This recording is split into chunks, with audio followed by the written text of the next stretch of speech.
시작하도록 하겠습니다. 점심만 먹어도 졸린데 맥주까지 한잔 했더니 올라가고 싶기는 한데요. 연자도 있어서 이번 세션은 탑이 이후에 여러 가지 컨시더레이션에 대해서 이제 디스커션을 하는 세션이 될 거고, 좌장 선생님 세 분 선생님 모셨습니다. 경북대병원의 박헌식 선생님, 부천 성모병원의 김희열 선생님, 고대 구로병원의 나승훈 선생님 자리해 주셨습니다. 부탁드립니다. 안녕하십니까. 점심 심포지움에 맥주 주는 데는 오늘 처음인 것 같습니다.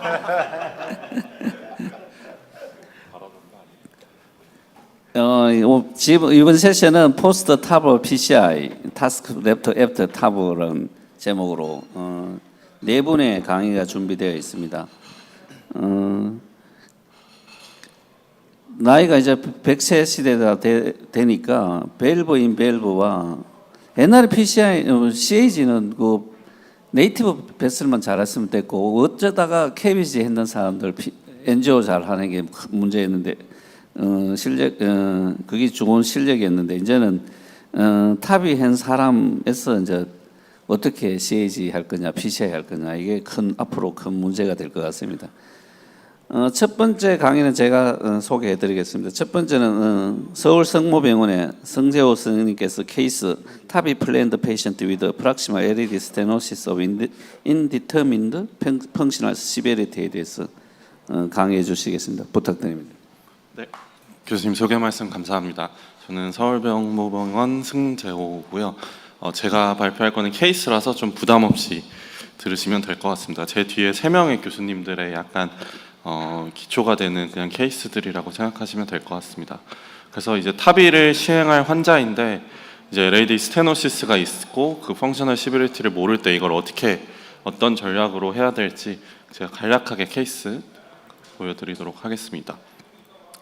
2021년도 케이스고요. 제가 이번에 케이스 타비하고 CAG 하거나 PCI 했던 환자들을 보다 보니까 예전 것들도 좀 찾아보게 됐는데, 프록시마 LED는 아니지만 미드 LED의 시비어 칼시피케이션이랑 여기서 봤을 때 한 70-80% 스테노시스가 보이고 있습니다.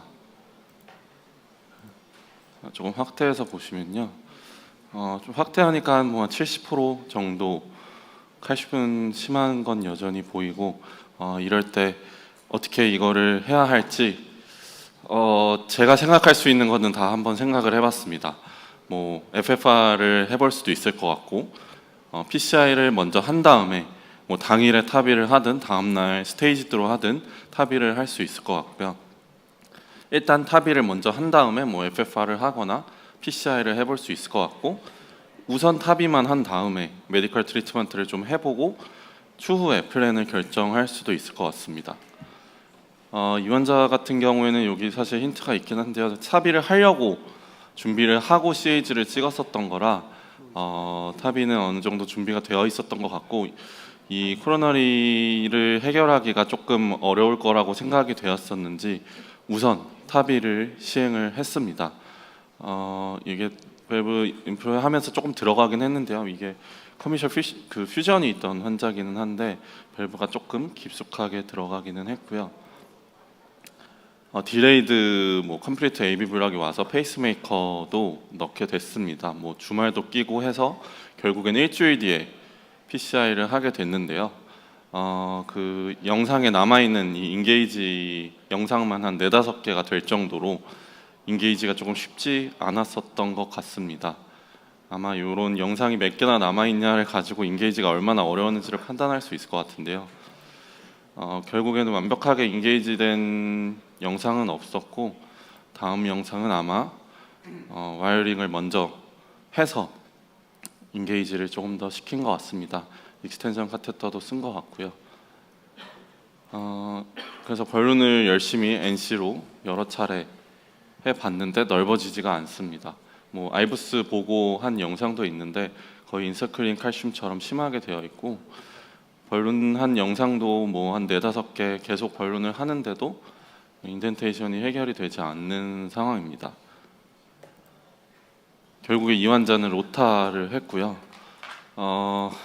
여기 보시면 알겠지만 이 로타가 들어가고 나올 때마다 이 가이딩 카테터도 좀 왔다 갔다 하는 것을 확인할 수 있습니다. 그래도 로타는 비교적 잘 되었었던 것 같고요. PCI는 성공적으로 잘 힘들지만 마친 것으로 확인이 됩니다. 그래서 이 환자 같은 경우에는 타비를 먼저 하고 PCI를 하기는 했는데 정말 여러 가지 상황이 있을 수 있을 것 같습니다. 그래서 타비 환자들 해야 될 환자들 당연히 CAD 많을 거고 어떤 걸 먼저 치료하느냐 사실 정해진 거는 없을 것 같습니다. 그리고 시비어 AS에서 FFR이 false negative가 나올 수 있다는 것도 잘 알려져 있고요. 요거는 이제 다음 강의에서 또 설명을 해주실 것 같아서. 그리고 또 하나 저희가 생각을 안 할 수가 없는 게 코로너리 액세스일 것 같습니다. 그래서 여러 가지 했던 케이스들을 보면 아무래도 코로너리 액세스가 조금 현안 밸브를 넣었을 때는 PCI를 좀 나중에 했던 경우가 더 많았었던 것 같고요. 그 외에는 PCI를 조금 먼저 했던 케이스가 많았었던 것 같기는 합니다. 그래서 고려해야 될 것들은 사실 많을 것 같기는 합니다. 증상이나 에코, 우리가 프로시저 타임이나 리스크를 생각을 안 할 수가 없고요. 코로너리 액세스도 당연히 생각을 좀 해보아야 될 것 같습니다. 이후에는 그냥 간단하게 케이스 위주로 보여드리도록 하겠습니다. 이번도 2021년도에 했던 케이스고요. 프록시마 LAD에 스테노시스가 있는데 그렇게 좀 그 전 케이스보다는 조금 어렵지는 않아 보이는데 어쨌든 이분은 PCI를 먼저 하고 바로 이제 에볼루트 타비를 했던 케이스입니다. 사실 지금 저희 병원에서는 이제 화요일날 통합 진료를 시행하고 있는데요. 일요일날 입원해서 CT를 찍고 월요일날 에코를 하고 그걸 토대로 화요일날 통합 진료를 하고 있고요. 그 CT에서 코로너리 상태를 본 다음에 화요일 오후에 CAG를 찍어서 미리 코로너리 상태가 어떤지를 먼저 확인을 좀 하는 편입니다. 그러고 나서 수요일에 타비를 할 때 PCI를 할지 아니면 나중에 할지를 주로 결정하는 편이고요. 저희는 어쨌든 PCI를 먼저 하고 타비를 하는 경우가 퍼센티지로 따지면 조금 더 많을 것 같기는 합니다. 이 환자 같은 경우에는 2023년도에 이제 타비 전에 CAG를 찍었었는데 FFR이 0.74가 나왔습니다. false negative를 감안하더라도 74는 조금 significant하게 의미 있는 수치라고 판단이 되었는지 이분은 바로 PCI까지 진행을 했고요. 그러고 나서 당일에 바로 타비까지 했고 이때는 또 코로너리 하이트 문제가 있어서 PCI를 한 뒤에 요 가이딩 카테터를 남겨놓고 레프트 코로너리 프로텍션까지 진행하면서 타비를 진행했던 케이스도 있었습니다. 이분은 그래서 딥슈즈하게 LAD에 스테노시스가 있고요. 이분은 FFR을 했는데 0.74가 나왔습니다. 근데 이분은 사실은 유레터 캔서로 OP가 예정이었었던 분인데 시비어 AS가 발견돼서 타비를 먼저 하셨던 분이라 PCI는 답트를 써야 되기 때문에 일단은 수술을 먼저 타비한 후에 수술을 진행하고 이후에 PCI를 했었던 케이스인 것 같습니다. 그리고 케이스 한두 개만 더 보면요. 이거 나비토를 최근에 했었던 케이스입니다.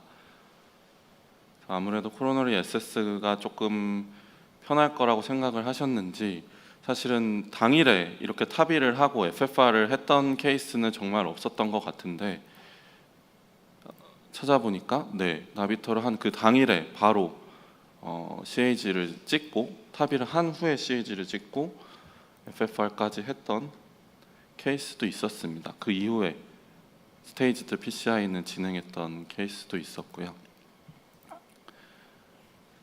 그리고 여기 프록시멀 투 미드 LAD에 디퓨즈하게 스테노시스가 있는데 사실은 이분은 FFR도 하지는 않았고 PCI도 이번 당시에는 하지는 않았었는데요. 탑이 2020년도에 하고 환자가 카디악 마커가 올라서 온 뒤에 이렇게 PCI를 나중에 하게 된 케이스도 있었습니다. 그래서 뭐 정말 다양하게 고려해야 될 점들이 있을 것 같습니다. 뭐 FFR이나 코로너리 SS나 뭐 여러 가지를 고려해야 될 것 같고요. 그거에 관한 내용은 이제 뒤에 세 분 교수님께서 잘 설명해 주실 것 같습니다. 이상 케이스 마치겠습니다. 예, 감사합니다.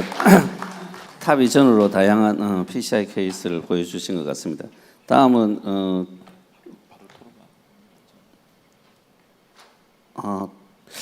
이게 시간이 디스커션은 나중에 돼 있는데 대부분 다 바로바로 증례가 많고 그래서 아, 그래? 바로바로 짧게 하는 게 나을 것 같은데요.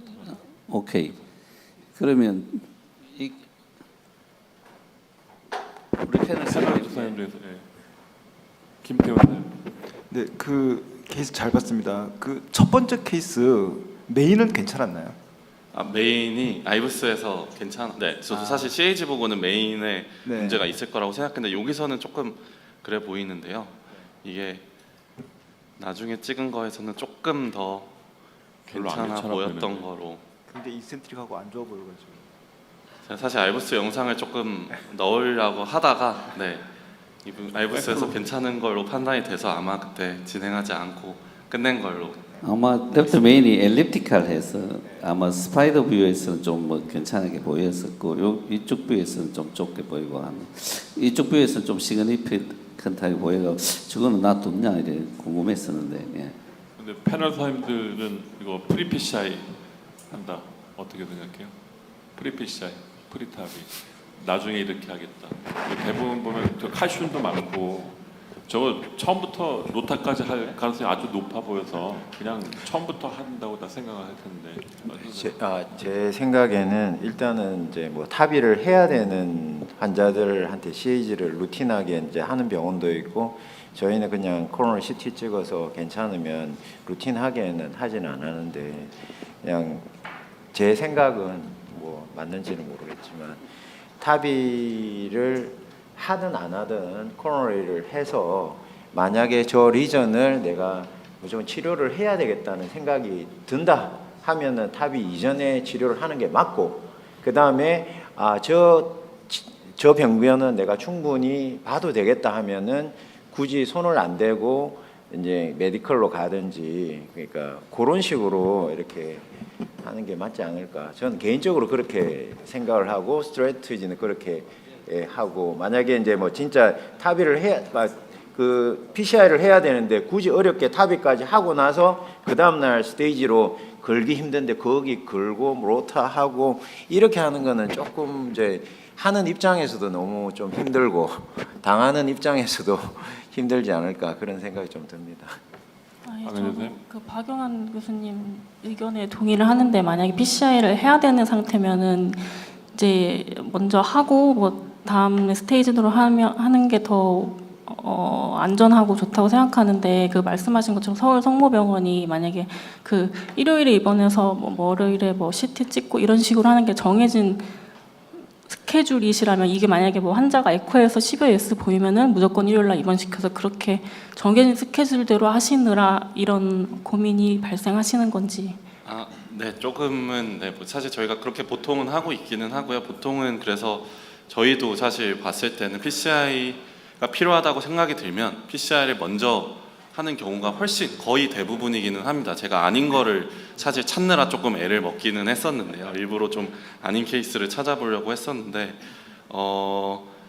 어쩔 수 없이 뭔가 교수님의 사정이나 저희가 금요일에 탑의를 하지는 잘 않아서 사정상 뭐 수요일이나 목요일에 꼭 해야 된다고 판단이 들면은 탑의를 먼저 했던 케이스는 있을 것 같기는 한데 대부분은 저희도 PCI를 먼저 하는 스트래티지로 지금은 하고 있는 것 같습니다. 이게 JL 3.5인가요?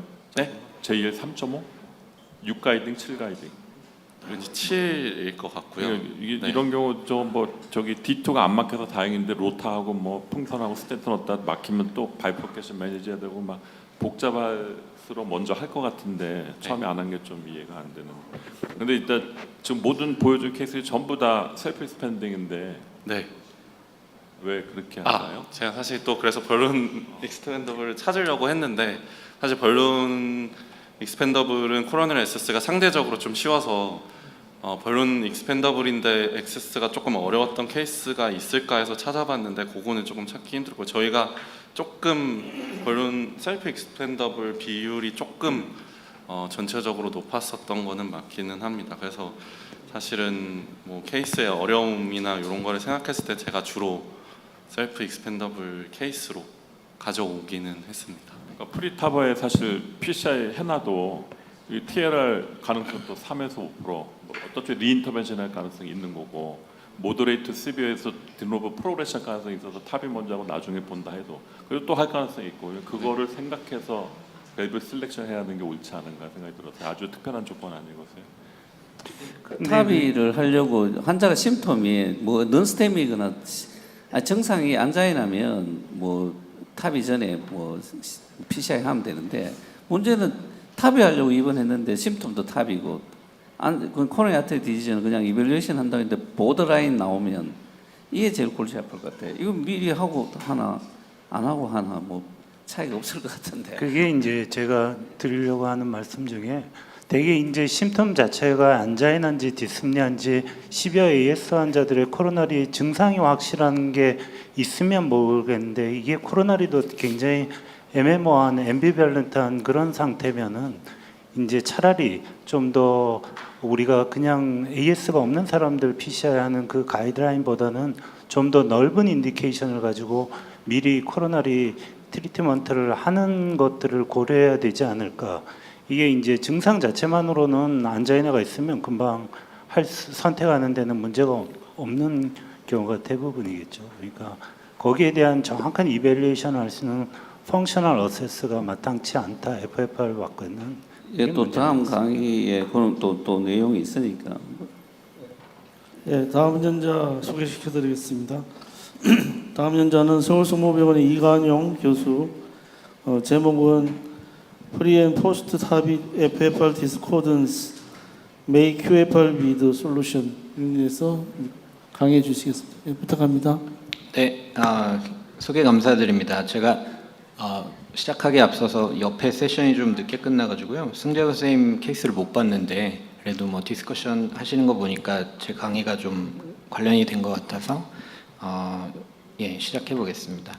그래서 우리가 이제 프리 앤 포스트 탑이 FFR에 대해서 말씀드리기 전에 이제 콘커미턴트 CAD 디지즈에 대한 어프로치부터 좀 전반적으로 말씀드리겠습니다. 우리가 이제 탑의를 한 이후에 코로나리 인테어 이게 동반되는 질환의 퍼센티지를 보면 탑의 환자들 고령이고 이 환자들은 CAD가 있는 경우가 한 75% 정도 된다고 돼 있습니다. 또한 이제 영거 로어 리스크한테 우리가 탑의가 확대되기 때문에 이에 대한 이슈는 좀 더 중요한 이슈가 되는 것 같고요. K-탑의 레지스트리에서 2018년에 나온 거긴 하지만 STS 스코어가 낮건 높건 CAD 동반율은 한 43에서 45% 정도로 국내에서는 보고된 바가 있고요.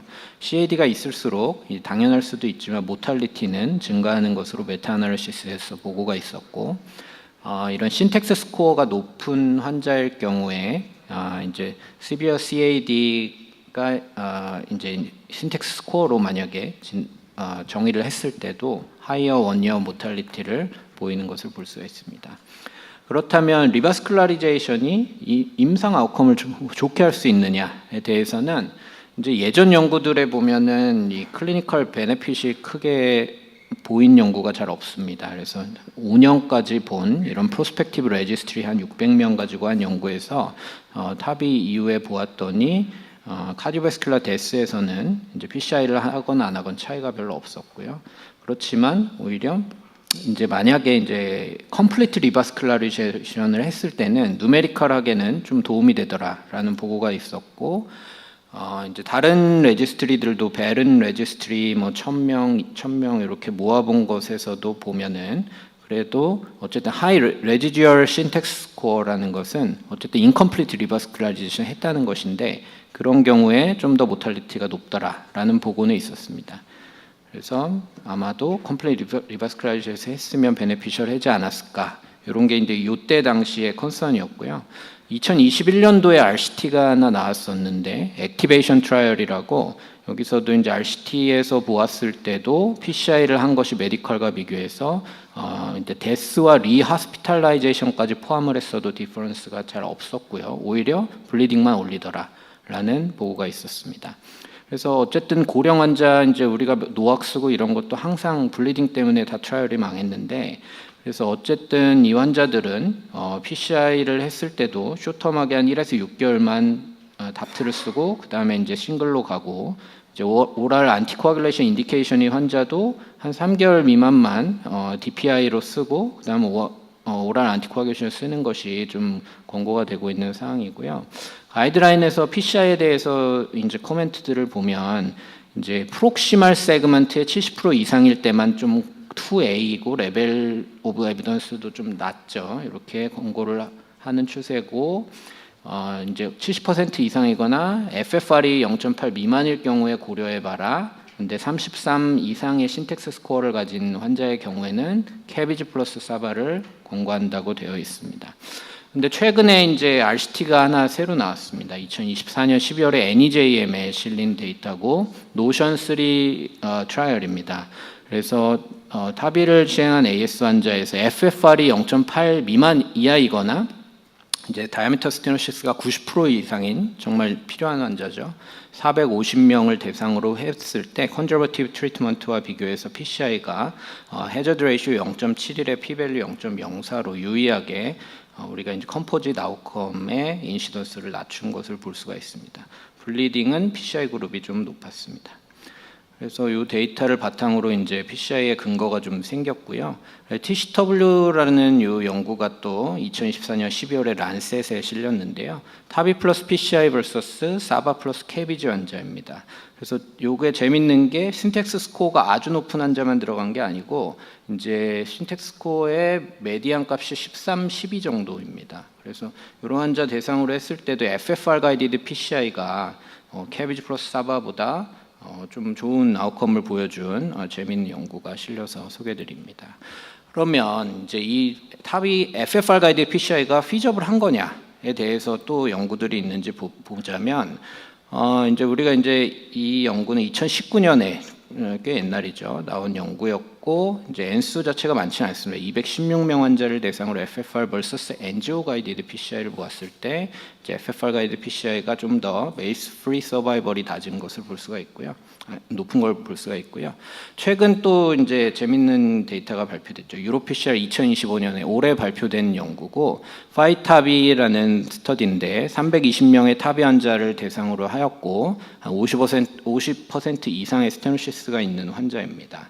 이 환자들 FFR 가이디드 vs NGO 가이디드 PCI를 보았는데 FFR 가이디드 PCI에서 올코즈 데스, MI, TVR, 디세블링, 스트로크, 블리딩까지 포함한 이제 네트 이벤트 레이트가 NGO 가이디드 PCI보다 낮은 것을 유의하게 만족하는 결과를 보여줬습니다. 그래서 FFR 가이디드 PCI가 어쨌든 피저블 하겠다라는 근거가 처음으로 되는 스터디가 되겠습니다. 그렇지만 이제 문제가 있죠. FFR 가이디드 PCI가 정말로 이게 theoretically 골드 스탠다드가 맞냐? 타비 환자, AS 환자한테.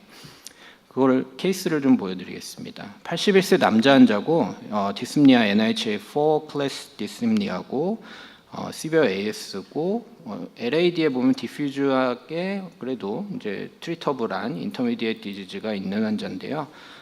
FFR을 좀 해봤죠. 그래서 PA, PD, FFR이 0.86이 나오고, 근데 문제가 이 AS 환자들은 IMR이 높고 CFR이 떨어져 있습니다. 이게 이제 리모델링이 되어 있으니까 이런 게 보이면 FFR이 false negative일 수 있는 컨디션이죠. 이거를 타비를 하고 나서 우리가 다시 재봤습니다. 그랬더니 FFR은 0.66으로 차이가 엄청나죠. 그리고 PA는 올라갔고, PD는 떨어지고, CFR은 올라갔고 이제 마이크로베스큘러 레지스턴스는 확 떨어졌습니다. 그래서 이것이 트루 FFR이 아니냐라고 생각해 볼 수가 있죠. 그래서 우리가 시비어 S 환자를 보면 이제 하이퍼트로픽한 카디오마이오사이트 그리고 인터스티셜 파이브로시스, 마이크로서큘레이토리 디스펑션 등으로 인해서 LVDP가 올라가 있는 상태겠죠. 그러면 이제 우리가 FFR 와이어로 쟀을 때 PD 쪽의 프레셔가 일반인보다 높아져 있는 상태죠. 그리고 PA는 떨어지고, 그러면 분모는 떨어지고 분자는 올라가니까 당연히 FFR 값은 올라갈 수밖에 없는 상태입니다. 이게 만약에 탑의를 하고 뭐 이게 얼마 만에 회복될지는 사람마다 다르지만, 회복시키고 리모델링이 좀 다시 이루어진 다음에 재면 이렇게 엄청 바뀌는 케이스도 있을 수 있는 겁니다. 0.86에서 0.66까지요. 그래서 이게 이제 그 잭 인터벤션에 실린 논문을 보면 FFR 플로우는 포스타바로 올라가고 레지스턴스는 떨어지고 FFR은 떨어질 수 있다라는 것이 theoretically 이렇게 나와 있는 데이터고요. 그렇다면 이제 탑의를 하고 나서 이제 피셔 디퍼 하고 이제 심텀이 좋아지는지도 좀 보고 FFR도 그 다음에 해보고 이런 게 뭐 당연히 생각해 볼 수 있는 프로시저인데요. 그렇지만 우리가 이제 앞서도 아마 케이스에서 얘기한 것처럼 리억세스 컴플렉시티가 꽤 있습니다. 그 아주 많지는 않지만 엔지오 페일하는 경우가 한 7.7%가 되어 있다고 합니다. 그래서 이제 탑의를 하는 시점에 대해서 컨선을 좀 해보자면, 탑의 전에 우리가 PCI를 한다면 이제 좀 전에 말씀드린 헤모다이내미컬리 이런 문제가 있고요. FFR이 레스 릴라이블하죠. 그리고 뭐 인스테빌리티가 좀 있고, 그리고 동시에 만약에 한다 이러면은 모탈리티가 별로 좋지 않은 것으로 보고들이 나와 있습니다. 탑이 이후에 한다 이러면은 어쨌든 카눌레이션이 힘들어서 이제 치료진이나 다 힘들겠죠. 그래서 일단은 이론적으로는 탑이 후에 하는 게 맞습니다. 추후 FFR 값을 정하려면. 그렇지만 우리가 노션 3 트라이얼을 해보니까 그냥 엔지오그래피 어쨌든 PCI 하는 것보다는 FFR 가이드 PCI가 낫더라는 임상 데이터가 근거가 있으니까 뭐 피저블한 거죠. 어쨌든 그러면 이제 QFR을 적용할 때는 좀 디퍼런 스토리가 될 수 있지 않을까라고 저는 좀 생각을 하는데요. 이 앞서 케이스에 대해서 프리탑이 QFR을 제가 해봤습니다. 그랬더니 0.65가 나오네요. 포스탑이 FFR을 더 거의 완벽하게 예측을 하죠. 이게 디스탈 레지스턴스가 반영이 안 된 메저먼트이기 때문입니다. 그래서 이런 데이터들이 좀 있습니다. 그래서 포스트 탑이 FFR을, 이 프리 탑이 QFR이 예측할 수 있을 것이냐. 코릴레이션이 ROC 커브로 보면 한 0.88 나오고, 엔지오그래피컬리 다이아미터 스테노시스보다 월등히 높은 이제 에스티메이트 레이트가 나오고요. 마찬가지로 이게 N수는 적지만 이런 연구에서도 IFR과 비교를 했을 때 이제 FFR을 예측하는 율이 또 QFR이 높더라. 83% 정도의 다이그노스팅 어큐러시가 있더라라는 게 보고된 바가 있습니다. 그래서 이제 이런 거에 대해서 Favor for QVAS 스터디라고 이제 요걸 이제 RCT가 좀 진행 중이긴 합니다. 그렇지만 이건 탑의 연구에 대해서는 아니고요. 서지컬에 대해서 이제 내년도에 정도 이제 데이터가 나올 예정이라 QFR도 피저블한 걸로 나오지 않을까. 이제 또한 연구해 볼 필요가 있지 않을까 생각이 들고요. 그래서 서머리를 해보겠습니다. 이전에는 우리가 모탈리티 베네핏에 대한 데이터가 없어서 PCI의 롤이 제한적이고 권고가 어려웠었는데, 어쨌든 뭐 컴플릿 리바스큘라이제이션 도움된다는 데이터들만 있는 이런 정도였고, 최근에 이제 작년부터 RCT들의 이제 획기적인 발표들이 많이 나와서 노션 3를 바탕으로 우리가 이제 PCI가 메디칼보다 이런 FFR이 파지티브거나 90% 이상의 다이아미터 스테노시스일 경우에는 유의하게 메이스를 낮출 수 있는 치료다라고 얘기할 수가 있는 근거가 되었고요. 파이타비 트라이얼을 바탕으로 이제 프리타비 FFR 가이디드 PCI를 하는 것이 이 엔지오그래피 가이디드 PCI를 하는 것보다 메이스 프리 서바이벌에서 베네핏이 있다라고 말할 수 있는 근거가 생겼습니다. 그리고 정리를 좀 해보자면 이론적으로는 포스트 타바 FFR이 하는 것이 맞습니다. 그렇지만 여러 가지 문제로 프리탑이 FFR을 하는 것도 피저블합니다. 그리고 프리탑이 QFR 어프로치를 하는 것은 대안이 될 수 있을 거라 생각이 되고 에비던스가 필요합니다. 경청해 주셔서 감사합니다. 네, 좋은 강의 감사드립니다. 우리 패널 선생님들 Q&A 좀 진행해 주세요. 근데 그 아까 말씀드린 것도 똑같은 얘기인데, 우리가 FFR이 0.8 이하거나 다이아미터가 90% 이상 되는 노션 3는 별로 디베이트가 없는 내용이죠. 그거는 AS가 있거나 없거나 그 정도면은 PCI를 하는 게 원칙이니까 그게 좋다는 거는 새삼스럽지 않은데 우리가 FFR이 0.8 이상인 사람들 중에서도 false로 0.8 이상으로 나올 수 있다는 것과 이제 그레이존에 90%가 아닌 70에서 50% 정도의 그런 인터미디에이트 리전인데 이런 사람들이 정말 탑이 AS가 같이 있는 사람들은 더 나쁜 아웃컴이 예상되는데 미리 아는 게 어떤 도움이 될 것인가 그거를 해결할 수 있는 것도 QFR이 도움이 될까요? 어떻게 생각하세요? 그걸 한번 RCT로 해보면 아주 재밌는 데이터가 될 것 같습니다. 저는 가능성이 있다고 봅니다. 네, 대전 홍보병원 김용입니다. 강의 잘 들었습니다, 교수님. 그 한 가지 궁금한 게 QFR도 이제 결국에는 이 안지오그래피를 분석해서 속도와 압력을 이렇게 대충 예상을 해서 이제 하는 건데 FFR도 압력으로 재다 보니까 이제 이런 false negative나 underestimation 문제가 있는데 QFR도 마찬가지로 이런 그 탑이하기 전에 환자는 속도와 이런 플로우와 압력이 탑이 전후가 차이가 나니까 이것도 어떻게 보면 false negative가 있을 수 있을 것 같은데 그거에 대해서는 어떻게 생각하시는지? 네, 아주 핵심적인 질문인 것 같습니다. QFR은 이제 작동 원리를 좀 살펴보면요, 마이크로베스큘라 레지스턴스가 반영된 지표라고 볼 수는 없습니다.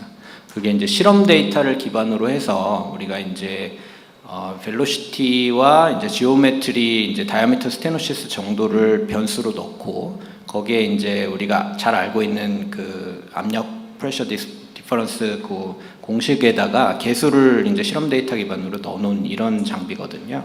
그래서 이런 시비어 AS 같은 환자의 마이크로베스큘라 레지스턴스를 고려해주는 설정값이 없고요.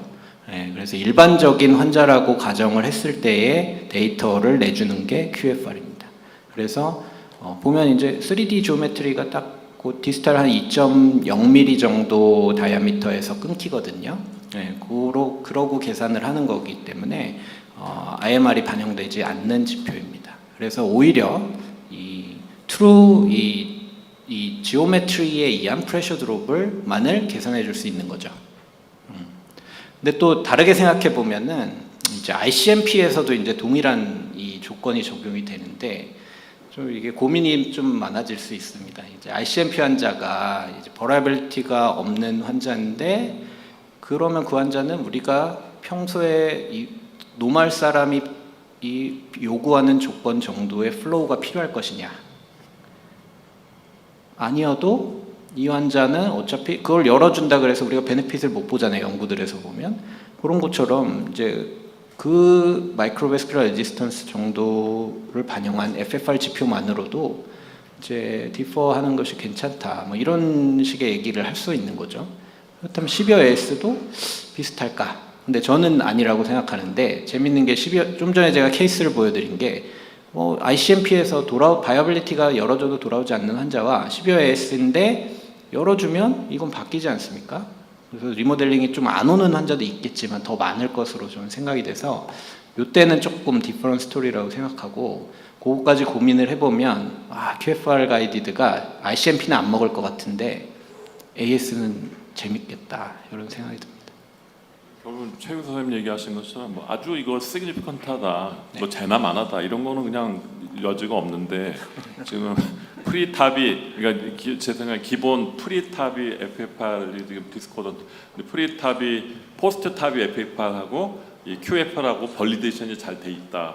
데이터가 얼마나 있는지 모르겠는데 아까 보여준 거 봐서 좀 어느 정도 데이터가 자료가 있는 것 같은데 그죠? 네. 그게 이제 릴라이블 하면은 우리가 생각하는 야 이거 정말 할까 말까 이런 인터미디 그거를 QFR 가이디드 프리탑이 QFR 가이디드 근데 우리 실정에 어쨌든 0.8 이상 되면 뭐 해야지 보험이 될 거 아니겠죠. 보험이 되냐 안 되냐 그거라서 그런 환자들을 과연 그렇게 할 수 있으면 스타디하면 좋을 것 같긴 한데 할지 말지. 네, 그죠? 재밌을 것 같습니다. 그리고 또 이게 그 동안의 연구들은 다 고령 환자를 대상으로 했으니까 이제 좀 우리가 이제 영거 페이션트에 대해 이제 탑이하는 시대가 오면 정말 이 50에서 70%를 고령 환자랑 똑같은 방식으로 우리가 내비둘 것이냐에 대해서 좀 더 어그레시브하게 조절을 해줘야 되지 않냐 저는 좀 생각이 들어서요.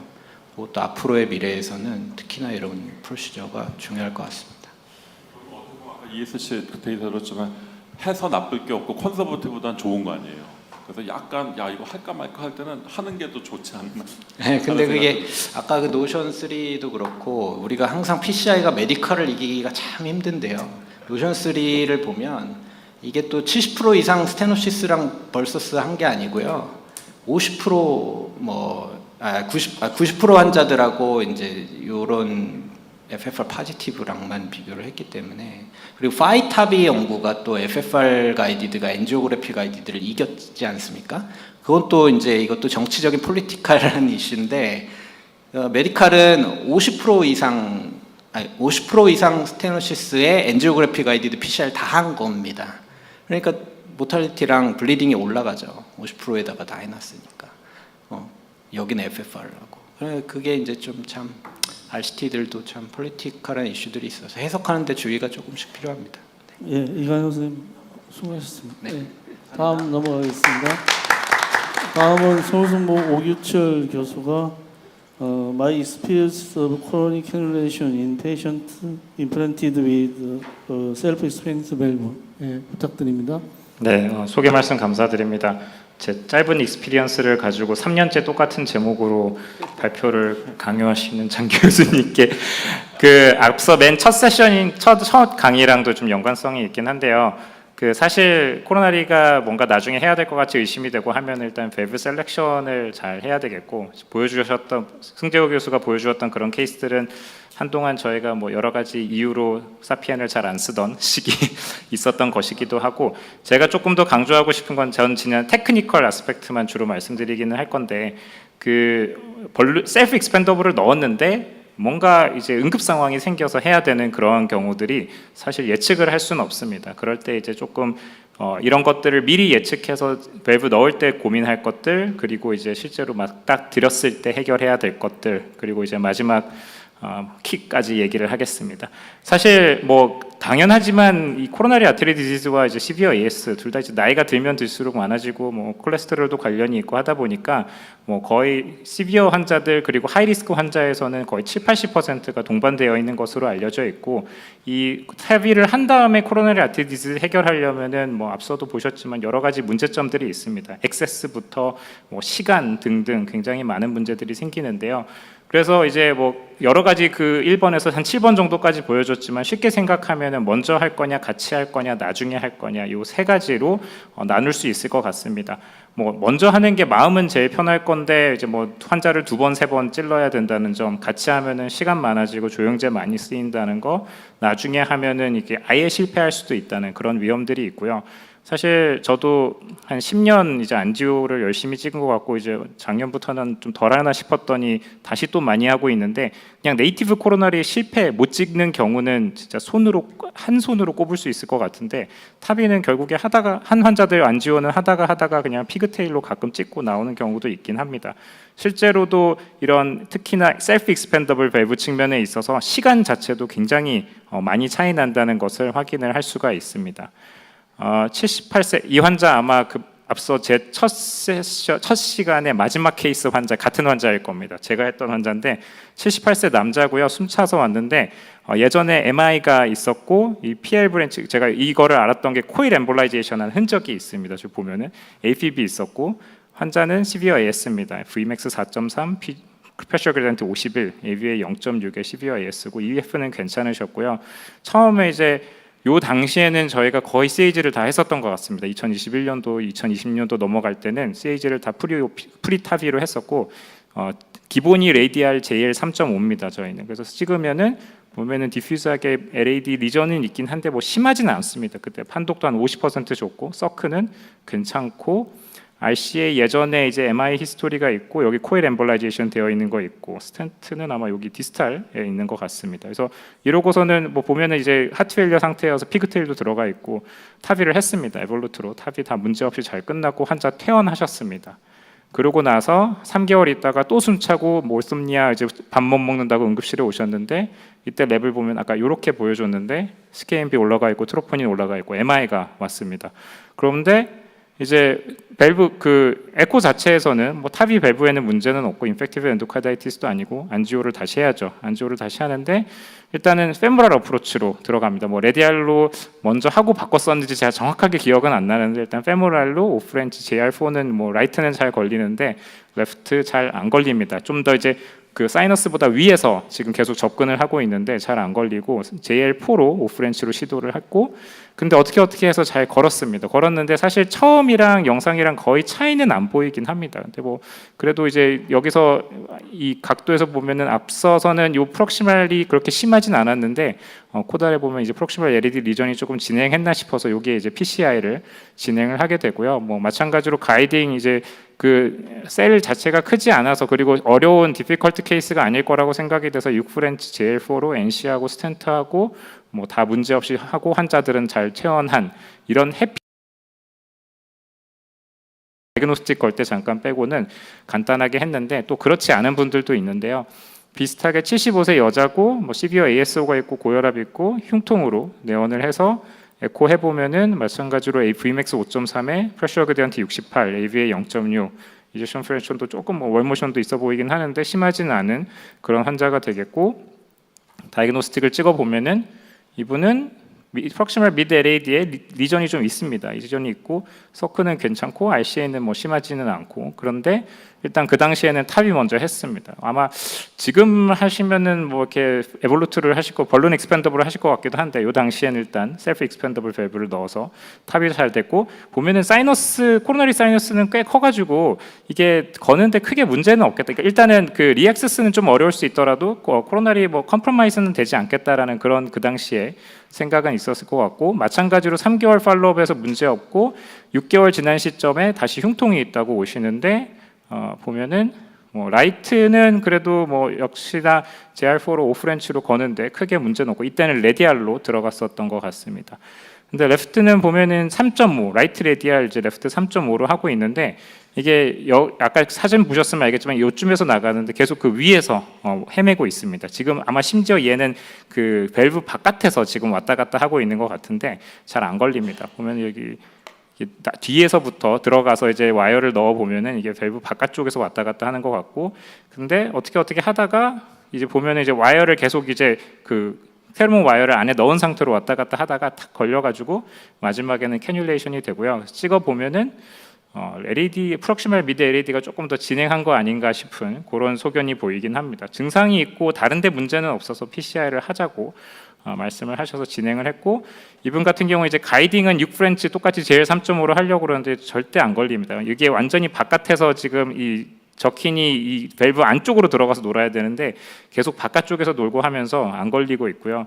그래서 마지막으로 어떻게 하려고 하다 보다가도 뭐 계속 안 돼가지고 들어가긴 들어가는데 이제 이 딱 캐뉼레이션이 되지 않습니다. 고생을 하고 아마 2-30분 넘게 걸렸었던 것 같은데 이제 한 번은 운이 좋았는데 이 두 번째 가이딩을 하려니까 안 되는 그런 상황이 되니까 이제 페모랄로 바꾸고 롱시스 밑에 이제 ASO 굉장히 심했던 분이어서 롱시스로 바꾸고 다시 시도를 합니다.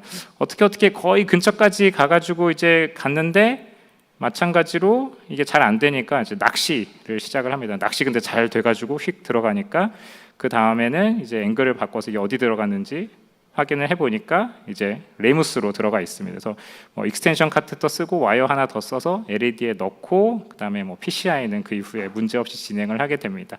그래서 이게 만약에 스테미였다고 생각을 하면은 아찔하죠. 스테미도 뭐 요즘엔 레디알로도 하긴 하는데 뭐 페몰러 들어갔다고 하더라도 쉽게 안 걸리고 이런 상황에서 환자 BP 떨어지고 하면은 뭐 아무리 익스피리언스한 인터벤션 리스트도 좀 어려울 것 같기는 하고요. 사실 이 모든 unsuccessful cannulation에 여러 가지 조건들이 있지만 이 과거의 self expandable valve의 그런 리스크가 굉장히 높은 것으로 알려져 있습니다. 실제로 뭐 이런 balloon expandable에 비해서 self expandable valve의 측면에 있어서 이 coronary access가 impaired 된 경우들이 훨씬 많고요. 이제 이런 supraannular valve들이 문제가 된다고 생각을 하면 되고 이런 left coronary artery, right coronary artery 공이 이제 이런 시간도 훨씬 많이 걸린 거, 거의 3배에서 4배 정도 많이 걸린다고 알려져 있습니다. 그래서 이런 벌룬 자체가 이제 스커트가 코미셔널 얼라인먼트를 잘 하면은 이런 스커트들이 좀 이제 그 액세스를 방해하는 것을 예방할 수 있기 때문에 이런 커미셔널 얼라인먼트를 잘 해보라고 이야기를 하고, 그런 이유들이 이제 이렇게 이제 스커트가 올라와 있기 때문에 이런 코로나리 액세스 그 잘 맞춰가지고 비어 있는 셀들을 이제 충분히 코로나리 오스 근처에 위치시켜라라고 합니다. 근데 제 생각에는 이제 이거 나비토 뭐 이거 이제 에볼루트 FX까지는 뭐죠? FX 플러스가 나오고 그 다음에 심지어 비타플로마저도 뭐 아까 이제 에볼루트 그냥 프로 같은 경우에 12프렌치 통과하는 셀인데 21프렌치 뭐 27프렌치 뭐 14프렌치까지 늘어나면은 조금 이제 점점 이런 고민들은 할 필요가 없지 않아질까, 훨씬 더 편해지지 않을까라고 생각을 하고 있습니다. 그래서 이런 여러 가지 배리어들, 스커트, 커미셔, 사이너스, 뭐 위스, 뭐 코로나리 하이트 등등이 있겠지만 이런 이제 이런 것들을 해결을 하면은 이제 적정한 환자에 어떤 밸브를 넣을지 잘 선택만 한다면은 여러 가지 디피컬트한 상황들을 헤쳐나갈 수 있지 않을까 생각이 되는데, 그래도 몇 가지 프린시플이 있다면은 가능하면은 이제 밸브 안쪽에서 놀아야 되기 때문에 뭐 그게 테르모 와이어를 쓰시든 뭐 아사히 실버웨이를 쓰든 그 처음에 와이어를 이제 밸브 안쪽에 넣으려고 하는 노력이 필요하고, 한 뷰에서 잘 안 보이면은 퍼펜디큘러 뷰로 바꿔가지고 보는 게 좋습니다. 그리고 그냥 가이드 또는 다이그노스틱 카테터 자체만으로 움직이기보다는 그 가이드 와이어를 안에다 넣어놓고, 그게 이제 뭐 035가 됐든 코로너리 와이어가 됐든 넣어놓고 그거를 또 이용을 해가지고 하면은 조금 더 도움이 되고요. 뭐 안 되면 이제 낚시라는 기법도 있으니까 여러 가지 사용을 해볼 수 있겠습니다. 얼마나 잘 안 들어가면은 이런 여러 가지 다양한 알고리즘까지 무슨 카테터 쓰고 그 다음에 뭐 쓰고 하는 것까지 만들어 놓긴 했는데요. 예전에 코어 밸브보다는 지금 현재 뭐 FX까지는 아니지만 이제 앞으로 FX 플러스가 나오면은 이런 셀프 익스펜더블 밸브도 훨씬 더 쉬워지지 않을까 생각이 되고, 이제 더 큰 문제는 이제 앞으로 그냥 타비한 환자들 말고 밸브 타비한 환자들을 도대체 어떻게 할 것이냐. 그 코로나리 컴프로마이즈가 안 되게 잘 넣는 것까지는 하겠는데 그 다음에 그 환자들에게서 코로나리 문제 생기면 응급 상황을 대처할 수 있을까냐는 건데, 기술이 발달이 돼서 이런 3D 모델을 만들 수 있고 뭐 각 병원마다 이런 거 하나씩 놔둘 만한 시기가 언젠가 올 수 있다면은 밖에서 한번 연습해보고 들어간다면은 이것도 어렵지 않을까 싶긴 합니다. 거기다 뭐 플로로랑 이제 머지를 하면은 훨씬 더 쉽지 않을까 싶고요. 뭐 실제로 이러한 연구들을 밸브인 밸브 환자들에게서 한 그런 센터들도 있어서 잠깐 보여드리고자 합니다. 그래서 또 한 가지의 문제는 이제 이런 밸브인 밸브 환자가 많아질 거라는 거죠. 오전 내내 그리고 점심 세션에서도 얘기했지만 이런 젊은 AS 환자에서 뭐 타버 세버 타버 뭐 세버 타버 뭐 타버 이런 것을 하다 보면은 이런 이제 관상동맥에 대한 이제 액세스가 크게 문제가 될 것 같다고 생각은 됩니다. 그래서 테이크홈 메시지는 뭐 한 가지 답은 없습니다. 여러 가지 시도를 해보고 여러 가지 경험이 필요한 이제 코로나리 리액세스 애프터 타버가 되겠고, 어떠한 옵션들이 있는지 내가 쓸 수 있는 것들이 뭔지, 그리고 처음 타비를 하기 전에 잘 계획을 세워놓는 게 가장 유비무환일 것 같고요. 뭐 여러 가지 035, 014 와이어들을 써볼 수 있으면 되겠고, 몇 년 후에는 훨씬 쉬워지지 않을까, 이런 새로운 밸브들이 나오면은. 아니면 이제 밸브인 밸브 때문에 더 어려워질지도 모르긴 하지만 내년에는 제가 또 이 PPT를 들고 나오지를 않길 바라면서 제 강의를 마치도록 하겠습니다. 감사합니다. 예, 수고하셨습니다. 예, 패널 선생님들 궁금한 건 질문해 주십시오. 하고 나서 이렇게 아마 또 저게 그 스템이어가지고 응급 상황에서 가이딩 걸어야 되고 이러면 정말 안 만났으면 하는 바람으로 저희가 지내는 것 같은데, 혹시 그 선생님이 이렇게 계속 이렇게 안 걸리는 경우가, 아까도 뭐 이거 해보고 저거 해보고 그럴 때는 뭐 어떻게 정말 걸릴 때까지 하시는지, 안 그러면은 좀 아쉽지만 뭐 수술을 보내는 방법도 있고 하는데 어떻게 결정을 하시는지 궁금합니다. 저는 다행히 아직 실제 직접 타비하고 스테미 환자를 본 적은 없기는 한데요. 근데 뭐 약간 생각해 둔 거는 있습니다. 일단은 어느 쪽인지, 레프트인지 라이트인지 EKG 보고 들어가고, 그다음에 그 난컬프릿을 먼저 빨리 찍으려고 노력하고, 안 되면은 그냥 피그테일 넣어가지고 괜찮은 거 확인하고, 그다음에 이제 컬프릿을 이제 공격을 하는데, 레프트면은 저는 일단은 적힌 페몰랄로 들어가고, 일단 적힌 레프트 좀 약간 길어야지 이게 밑에서부터 치고 올라가면서 그 셀 안으로 이제 셀을 건너면서 사이너스로 들어가기 때문에 최소 4 아니면은 약간 5도 약간 고민해볼 것 같고, 어느 정도 이제 제 생각에는 그냥 해보지 않아서 실제로 제가 그렇게 할지 모르겠지만 그냥 딱 시간 정해놓고 내가 이거 3분 만에 못하면 그 다음 걸로 옵션으로 넘어간다 정해놔야 될 것 같습니다. 035로 해보다가 근처에 가서 안 되면은 그냥 014 꺼내가지고 빨리 하고, 그게 안 되면은 진짜 뭐 그 녹이든지 톰볼라이시스를 하든지 흉부외과 불러가지고 빨리 해결을 해야 될 것 같고요. 가장 최악이 이제 붙잡고 계속 하려고 하다가 뭐 골든 타임을 놓치든지 환자가 디테로레이션 되는 게 가장 나쁘지 않을까라고 생각은 되긴 합니다. 실제로 그러면 서울 성모에서 그 밸브 문제가 아니라 코로나 문제 때문에 타바 환자를 갖다가 수술 캐비지 보내거나 그런 케이스가 있나요? 제가 알기로는 그런 케이스는 없었던 것 같기는 한데요. 그러니까 오로지 코로나리가 안 돼가지고 보낸 케이스는 없었던 것 같긴 하고요. 스테미가 아닌 이상 사실 어떻게든 뭐 비벼볼 만한 그런 것들은 있으니까, 솔직히 말씀드리면은 꺾이지 않는 마음이 있다면 할 수야 있습니다. 그 밸브인 밸브가 아닌 그 셀프 익스펜더블 밸브 하나만 넣었을 경우에는 이 네오스커트가 코로나리 오스를 막냐 아니냐, 거기보다는 위에 어센딩 홀타 부분에서 가이딩 카테터가 잘 안 돌아가는 그런 게 더 어렵다고 이제 보여주셨는데, 그러면 그 셀프 익스펜더블 종류 간에 좀 차이 경험이 있으신지 좀. 네, 셀프 익스펜더블 밸브에 따라서 경험은 없는데 확실히 이론상으로는 차이가 있는 게, 이제 뭐 나비토만 해도 이제 약간 수프라가 아니라 이제 인트라애뉴라로 좀 내려오기도 하고 있고요. 그래서 셀프 익스펜더블 크게 에볼루트 지금 쓸 수 있는 게 에볼루트, 나비토, 그 다음에 비타플로우, 그렇게 이제 세 가지가 있는데, 비타플로우는 약간 수프라애뉴러이면서 약간 셀이 조금 더 크기 때문에 결국에는 이게 거기 딱 위에서 약간 들어가야 되는 경우들이 이제 수프라애뉴러 같은 경우에는 있고, 인트라애뉴러 같은 경우에는 이제 원래 높이에서 들어가게 되면 되는데, 제가 요 오른쪽을 가지고 온 게 이제 이 밸브인 밸브이긴 한데, 마찬가지로 그냥 첫 번째 탑이만 했을 때도 그 적용되는 게, 이게 항상 인터널 어프로치 안에서 들어가려고 하는 게 이제 1번이기는 하지만, 실제로는 이제 익스터널 어프로치 뒤에서 이렇게 돌아가 가지고 약간 그 아orta 사이즈가 크다면은 뒤에서 밖에서부터 돌아가서 이제 걸고 하는 것도 방법은 있기 때문에, 그래서 아까도 잠깐 말씀드렸지만 꺾이지 않는 마음이 있다면 성공은 하실 수 있을 것 같습니다. 우리 트리플 A 하고 나서 그 타입 2 엔돌레키 하고 토처스한 코스로 베데오시스가 안 되면 스텐트 언더마이닝 해가지고 이렇게 하는 경우도 있거든요. 이거는 그것까지는 안 되더라도 이렇게 어느 세이든 들어가서 또 카세타 도토하고 이렇게 하면 뭐 잇몸이라도 어떻게든 하면 되니까 수술은 보내지 마시고. 수고 많으셨습니다. 우리 공교롭게 이거 체험 맡은 세 사람이 다 CTO를 즐겨하는 사람이 전부 눈이 드라우지하고 오큘러 CTO 리플렉스를 봐야 뭐 재밌어 하는데, 전부 심플 스테노시스 갖고 탑이 하니까 다. 그래서 다음에 저 선생님 4번째 강의할 때는 탑이 플러스 CTO 플러스 리트로그레이드 뭐 하다가 빵꾸 나고 뭐 이런 걸 좀 한번 고안해 보시죠. 덜 지겹게. 좀 박혀주세요. 막 졸려 죽겠어요 지금. 뭐 CTO도. 마지막 연자 소개 올리겠습니다. 강웅철 교수님, 길병원, 네, 플랜드 PCI.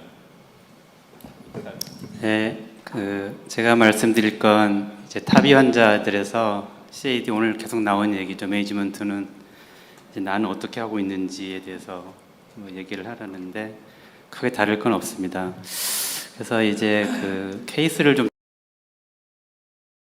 했던 케이스들이 좀 있나 좀 찾아봤는데, 뭐 전에 이제 미리 했을 수도 있고, 이제 이분은 그 전에 서지컬 밸브 수술을 하시고 디제너레티브 체인지가 와가지고 이제 서지컬 페일리어 와서 이제 다시 시비어 AS가 됐던 부분이고, 컨센트릭 LVH가 있었고, 그래서 이제 타비가 필요한 부분이 있었는데, 이제 코로너리가 이제 병이 있는 거죠. 프락시마 LAD의 병이 있고, RC에도 이렇게 콜레터럴 가는 거 봐서는 CTO가 있습니다. 짧지만 어쨌든 디퓨저하게 RCA가 좀 길게 있는 것 같습니다. 그래서 이렇게 있을 수 있고. CTO 미믹한 디자인이네. CTO예요, CTO.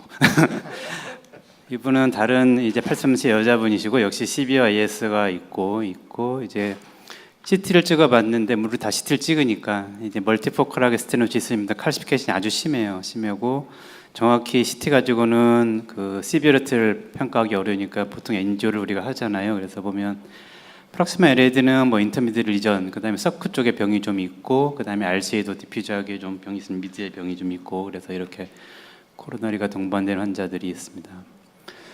82세 남자 환자 역시 시비어 AS고 코로너리를 했는데, 이분은 전에 프락시마 LAD 스탠드 했던 분이에요. 했던 분이어서 꼭 코로너 엔지오가 필요했고, 보면은 LAD 오스에 이제 병이 있습니다. 병이 있고, 환자분은 이제 숨차서 오셨는데 이게 이거랑 관련된 건지 AS랑 관련된 건지 정확히 모르죠. 정확히 병이 둘 다 같이 있으면. 그래서 이런 경우에 이제 어떻게 치료할지에 대한 고민을 하게 됩니다. 그래서 아까 뭐 전 선생님 잠깐 보여줬지만 이러한 타비 환자들에서 CAD가 동반되는 경우가 적게는 20%, 많게는 80%인데, 뭐 상대적으로 젊을수록 요즘에는 로우 리스크 환자들에서 타비가 많이 이제 진행되고 있으니까 젊을수록 동반율은 낮고 오피 리스크는 낮을수록 이제 적은 건 돼 있는데, 러프하게 보면은 50%에서 시비어 CAD가 동반되어 있고 20%는 전에 이제 PCI 병력이 있는 환자들이더라. 그래서 요즘 대표적인 이제 디베이트 주제가 이런 환자들에서 엔지오를 어떻게 하고, 그다음에 PCI 계속 나왔잖아요. PCI를 어떻게 하고 언제 하고 이런 것들이 계속 뭐 탑이 관련돼서 계속 나왔던 주제인 것 같습니다. 그래서 일단 컨센서스 뭐 가이드라인 그까지는 아니고요. 컨센서스 정도 얘기가 있는데, 일단은 이밸류에이션 자체는 이런 환자들이 칼시피케이션도 많고 그래서 코로너리 엔지오그래피를 하는 게 골드 스탠다드로 되어 있고, 대개 우리가 CT를 찍잖아요. CT를 찍으면 코로너리 이밸류에이션 같이 되기 때문에 어느 정도는 알 수는 있는데, 이제 칼시피케이션 동반되고 이런 경우에 충분치 않기 때문에 이제 CT는 좀 한계가 있을 수 있다라는 점. 그리고 오늘 뭐 이관현 선생님 여러 가지 좋은 얘기 많이 해줬는데, 헤모다이나믹 어세스먼트 관련해서는 결론적으로는 아직 데이터가 많이 모자란다라는 게 현재까지 상태인 것 같습니다. 그래서 이 환자도 뭐 일견 보기에도 심히 병들이 있어 보이죠. 있어 봐서 그때 엔지오를 해서 평가를 했던 거고요.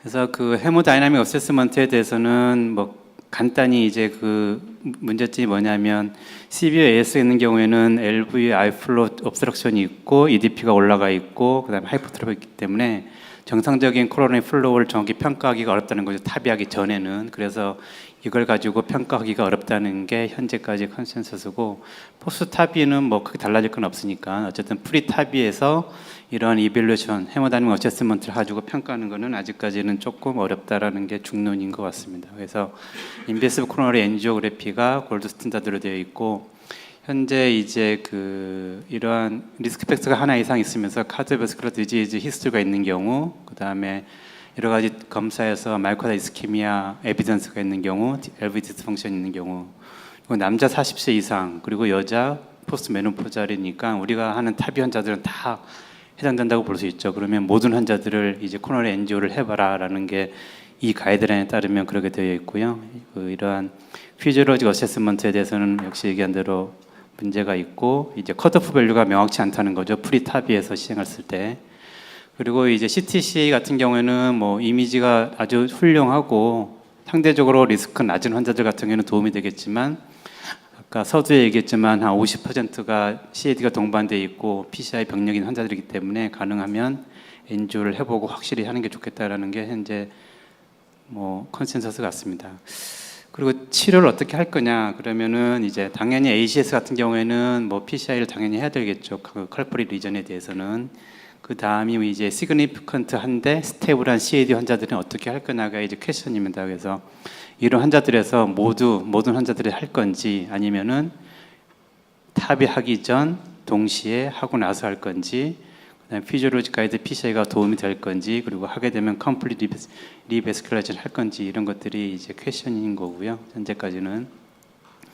그래서 뭐 ESC 가이드라인이라고 되어 있는데 뭐 클래스 2A로 권고하고 있고요. 그래서 대개 PCI 같은 경우에는 스테이블한 경우에 프록시멀 세그먼트의 70% 이상인 경우에는 PCI를 하라고 이렇게 되어 있고, 만약 이런 CAD가 동반돼 있다면 그 밸브 선택이라든지 이제 퓨처 코로너리 액세스를 고려해서, 그다음에 리피트 탑을 고려해서 이런 것들을 선택을 하라라고 되어 있습니다. 그래서 그 타이밍에 대한 얘기가 좀 많이 나오는데, 이제 하기 전에 하는 거랑 하고 나서 하는 거랑 동시에 했을 때 이러한 어드밴티지하고 디스어드밴티지가 있거든요. 그래서 하기 전에 할 때는 역시 이제 액세스가 좋다는 게 하나의 장점인데 그 AS가 해결되지 않은 상태에서 이러한 그 PCI를 하는 거기 때문에 컴플렉스 PCI가 되면은 조금 이런 그 AS 할 때 도움을 미리 해놓으면 도움이 된다는 거죠. 이스키미아 인듀스 헤모다이나믹 인세블을 좀 낮출 수 있다는 거고, 그 다음에 이제 그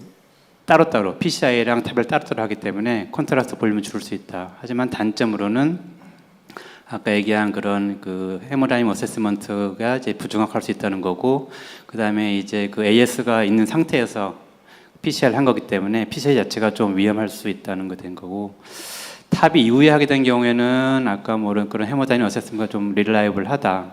그리고 그다음에 좀 더 그 복잡한 AS를 해결했기 때문에 이런 복잡한 시술을 좀 하는데 좀 마음 편하게 할 수 있다는 것, 그다음에 컨트롤 그 용량을 좀 줄일 수 있다는 이런 장점이 있는데, 역시나 이제 액세스의 문제 이런 것들이 있고, 그다음에 그 가이딩 서포트가 안 될 수 있다는 점, 그리고 이제 자꾸 모르겠어요. 아까도 가끔 보면은 밸브가 이건 마이그레이션 되는 게 아닌가 싶을 정도로 움직이다 보면 그런 컨선이 좀 있을 수 있다는 거고요.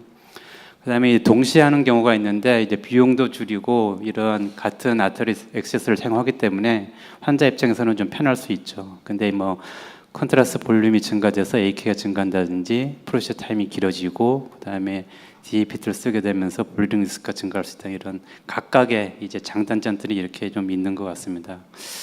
그래서 트리트먼트에 대해서는 뭐 프록시멀 세그먼트는 70% 이상, 스테이블 같은 경우에, 그다음에 레프트미는 50% 이상 같은 경우는 PCI를 이제 권고하고 있고, 그 외에 어큐크로나 신드롬이나 그다음에 서브 오클루티브 리전 이런 것들도 좀 권고를 하고 있습니다. 타이밍에 대해서는 아까 장단점에 따라서 어떤 클리니컬 프레젠테이션이나 아나토미라든지 어떤 컴플렉시티 같은 고려해서 아마 선택을 해야 될 것 같고요. 그리고 이제 이러한 그 PCI 계획이 돼 있다면 탑이를 이제 그 로 프레임으로 할지 하이 프레임으로 할지 어떤 밸브 종류를 선택을 좀 해야 되겠다. 그리고 역시나 중요한 그러한 그 커미셔널 얼라이먼트를 잘 맞추는 게, 어쨌든 이런 환자들이 향후에 그러한 이벤트가 생길 확률이 높기 때문에 항상 이제 시술할 때 이런 것들을 좀 해야 될 것 같습니다. 그래서 한 가지 예가 되겠는데, 알고리즘이 되겠는데, CBAS가 있고 해서 그 프리테스트 퍼블리티를 해보고 이제 상대적으로 가능성이 낮으면 뭐 CT로 충분히 우리가 평가를 할 수 있고, 인터미디어트 하이라고 된다면 이제 코로너리 엔지오를 권고를 하고 있는데, 여기서 프록시멀 세그먼트가 70% 이상, 레프트미는 50% 이상이면은 이제 PCI를 우리가 생각을 하게 되는 거죠. 생각을 하는데, 이제 프리탑이 할지 컨커미턴트하게 할지 포스탑이 할지는 아까 말씀드린 대로 그런 장단점을 따져가지고 결정을 해야 되고, 우선 탑이를 먼저 한 다음에 이제 증상 자체가 이제 코로나리 리전과 관련이 없을 수가 있으니까 탑이 한 다음에 다시 심텀 어세스먼트, 리어세스먼트 해가지고 필요하면 PCI, 그렇지 않으면 약물 치료 할 수 있고, 그 다음에 이제 PCI가 계획되어 있으면 이런 밸브 선택 이런 것들도 고려해서 해보자라는 게 이런 현재까지 그런 컨센서스 가지고 만든 알고리즘 중에 하나가 되겠습니다. 그래서 이제 이런 코로너리 이밸루에이션 매니지먼트가 중요하다는 거고, 그다음에 인베이스 코로너리 엔지오그래피가 골드 스탠다드고, 그 피지올로직 어세스먼트는 아직까지 그 좀 데이터가 필요하다는 거고, PCI는 아까 프록시멀 세그먼트가 70% 이상인 경우 그렇고, 이제 밸브 선택이라든지 커미셔널 얼라이먼트가 중요하다라고 되어 있고, 그래서 이제 나는 어떻게 하고 있냐라고 물어봤기 때문에 당연히 ACS는 해야 되겠죠. 해야 되겠고, 그 모든 환자를 하지는 않고 어쨌든 이 환자들은 탑의를 하러 왔기 때문에 탑의가 중요한 거죠. 그래서 그 필요한 경우에만 셀렉티브 PCI를 하고 있고, 대개는 이제 하기 전에 탑의 하기 전에 저희는 일요일 날 입원하는데 월요일 날 엔조하고 필요하면 월요일 날 PCI 하고 수요일 날 탑의하는 이런 이제 프로토콜을 갖고 있고요. FFR 이쪽 피지올로직 가이드 PCI는 저는 안 하고 있고, 그다음에 컴플리트도 그 컴플렉스 리전이 있으면 그 만약 탑의를 앞두고 이런 그 PCI가 이제 컴플렉스가 될 것 같으면은 이제 되도록이면 피하는, 되도록이면 단순한 리전 위주로 이제 치료를 하고 있습니다. 그래서 아까 첫 번째 환자는 이제 LAD하고 RCA가 있었지만 뭐 라승훈 선생님 누가 했겠지만 저는 이건 하진 않았고요. LAD만 그냥 심플하게 하고 탑의를 하고 지냈는데 뭐 환자는 증상이 좋아졌고, 그래서 RCA는 현재까지 시술을 안 하고 있고요. 두 번째 환자는 이제 그 LAD하고 서크도 있고 RCA가 병이 있는데 이 환자는 이제 동시에 했습니다. 탑의를 하면서 시술을 했습니다. 그 이유 중에 하나가 저희가 이제 타브 PCI 할 때는 보통 레디얼 아트리를 쓰거든요. 이제 피모럴 아트리는 탑을 위해서 놔둬야 되기 때문에 근데 이 환자는 레디얼 아트리가 좋지 않아서 그래서 그 PCI 때문에 피모럴 아트리를 월요일 날 쓰기가 조금 하고 다시 수요일 날 쓰기가 어려워서 그냥 동시에 극히 드문 경우인데 이제 그날 동시에 하면서 PCI 하면서 타브를 진행했던 케이스고 마지막 케이스는 LAD 오스에 병변이 있던 분인데 이분은 그 AS 때문에 증상이 있다고 생각을 해서 이거 따로 치료는 하지 않았습니다. 치료를 하지 않았는데 한 3년 있다가 이제 어큐 코로나 신드롬으로 오셨습니다. 병변이 진행을 했죠. 서크 오스도 병이 진행을 했고 그래서 그때 이제 비로소 이제 치료를 했던 그런 케이스가 이제 되겠습니다. 네, 이상입니다. 네, 수고하셨습니다. 뭐 6분 정도 토론 남았는데 그거 아깝고 맛있는 CTO를 그냥 그렇게 벌어두나 와이어 던지면 들어갈 것 같은 CTO를. 질문이나 코멘트 있으면 해주시죠. 제 환자분 중에 한 분이 이렇게 프리 CAG를 찍었는데 그 병변이 있어서 근데 그래서 그분은 본인이 이제 비용 부담 때문에 탑의를 하지 않고 PCI만 했습니다. 근데 그분이 증상이 없어졌어요.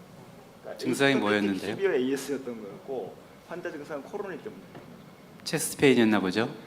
시비어 익스트럴 디스미아였어요. 디스미아. 예, 그래서 1년 되셨는데 환자 지금도 아무 증상 없이 어디 리전이 있던 거죠? 그러면 환자는 RCA였었습니다. RCA 프록시말. 네. CBOS 맞고. 네, 굉장히 심했었습니다. 심했는데 증상이 없어져. 네, 그러니까 익스트럴 전혀 없이 자기는 좀 너무 잘 지낸다고 항상 저한테 와서 고맙다고 얘기하고 하시고. 근데 요즘에 얼리 타브 랜덤 데이터 보면은 또 네.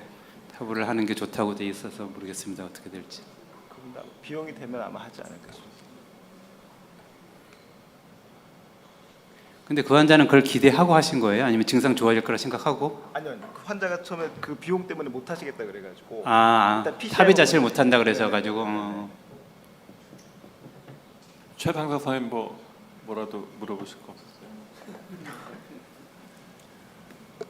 그러니까 얼리 리바스큘라리제이션을 이제 탑의하기 전에 저는 보통 아까 그 CTO 말씀하신 것처럼 나중에 병형이 진행하면 하는 게 좋을 것 같다라고 이제 인터벤션을 배운 입장에선 그런데 그거를 이제 뭐 프리벤션 목적이든지 아니면 나중에 증상 생기기 전에 미리 하지 않고 나중에 얼리 그 컴플리트 리바스큘라리제이션은 보통 이제 바로 다 하지 않으시는 개인적인 이유가 있으신지 아니면 에비던스가 있으신지 좀 궁금합니다. 일단은 이분은 탑이 하러 오신 분이고 그 AS 때문에 증상이 있다고 생각을 하고 거기에 동반된 뭐 RCA CTO였기 때문에 그리고 RCA CTO가 보기에 이렇게 보여도 들어가서 고생하는 경우 많잖아요.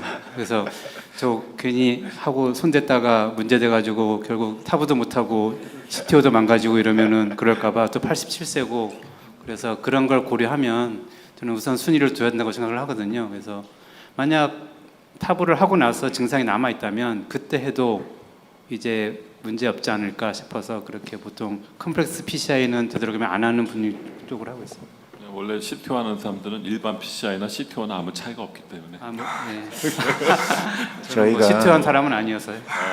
저희가 그 네, 뭐에게 밸브도 있고 코로나리도 두 개가 컴바인된 게 오늘 거의 주제인데 과연 뭐를 언제 해야 되느냐 하는 거를 저희가 이제 쉽게 생각해 보면 아까 말씀하셨듯이 수학 문제도 가장 쉬운 것부터 먼저 풀잖아요, 그죠? 그러니까 우리가 심플하게 해결할 수 있는 거를 먼저 해결을 하고 그 다음에 그 환자가 어떤 경과를 밟는지 보고 거기에 대해서 이제 해결을 해줘야지. 예를 들면은 탑의는 뭐 어떤 사람한테는 쉽지만 이 결과가 컴플리케이션 생겼을 때 모텔리티와 연관될 수 있기 때문에 그래서 너무 어려운 거를 먼저 하는 것보다는 그러니까 간단하게 저희가 먼저 할 수 있는 걸 하고 PCI 먼저 하자는 거죠. 그 다음에 이렇게 넘어가는 게 조금 제 개인적인 생각. 아까 그 최윤석 교수님도 잠깐 언급하셨는데 이게 체스트 페인이면 코로나리, 디스니아면은 AS 이렇게 나눠서 이게 딱 저는 구분을 못 하겠더라고요. 그래서 말씀하신 대로 먼저 해결해 줄 수 있는 거 먼저 해결하고 그 프로그레스를 보는 것도 하나의 방법일 것 같은데 그 먼저 해결해 줄 수 교수님께서는 있다는 게 사람마다 좀 다를 것 같아서. 아, 그죠? 라스몬 쌤은 CTO 먼저 하시겠죠. 근데 명약 어쨌든 지금 컨서버티브에서 명약 관한 병변은 하는 게 좋다니까 하는 게 좋을 것 같고, 근데 제가 볼 때는 아까 그 스카이 FSCI 2025년 컨센서스를 이게 나름 정리 잘 되는 것 같아요. 제가 아까 자세히 봤더니. 그래서 그런 걸 참고로 해서 그냥 인디비주얼라이즈해서 가장 좋게 판단하면 될 것 같고요. 뭐 박관현 선생님. 나선호 선생님은 뭐 컴플렉스 PCI를 뭐 아주 즐기니까 뭐 하시면 되고 각자 그 선생님들 따라 실력에 따라 너무 무리하게 해가지고 아까처럼 또 망치면 탑이도 못하고 아무것도 못하는 수도 있으니까 제가 봤을 때는 뭐 ACS 이상이면 심텀이 체스트 페인이 뚜렷하기 때문에 아무리 AS 환자가 안자이나 심텀을 일으키고 일으켰을 때는 심텀이 대부분 AS는 로카디아가 아픈 디스프니아가 위주고 체스트 페인을 일으키는 경우 굉장히 시비에 LVH가 심한 경우는 일어날 수도 있겠지만 대충 체스트 페인 하면 안자이나 하고 디스프니아 하면 그 AS. 근데 이제 이게 MMO-하는 게 이제 오버래핑이 많은데 넌스테미나 ACS 이상은 뭐 뚜렷하니까 엔자임이 확 올라가고 하니까 그거 하면 되고 이제 스테이블 안자이나는 이제 진짜 뭐 어떤 환자는 스테이블 안자이나 DOE로 오기도 하기 때문에 구별이 어려운데 스테이블한 사람은 뭐 그다지 순서가 중요하지 않으니까 편한 대로 하시면 될 것 같고 그 다음에 앞으로는 이게 이제 100세 시대가 되고 하면 밸브에 이제 탑이가 급속도로 지금 숫자가 늘어나기 때문에 아까 오교철 쌤은 내년에 안 하고 싶다는데 내년엔 케이스가 더 많아져 가지고 이런 케이스를 앞으로 계속 이런 세션을 계속 해가지고 그 어떤 노하우 요령 어떻게 하면 잘 걸리더라 나는 그런 걸 여기서 많이 발표할 수 있는 장이 됐으면 좋겠습니다. 또 우리 D 세션에는 우리 여기 테크니션 선생님들 세션이 있어서 이번 세션 이것으로 마치겠고 네 분 선생님 발표해 주시는 네 분 선생님 감사드리고 우리 토론에 참여하신 패널 선생님들 감사드립니다. 이것으로 이번 세션 마치겠습니다. 감사합니다.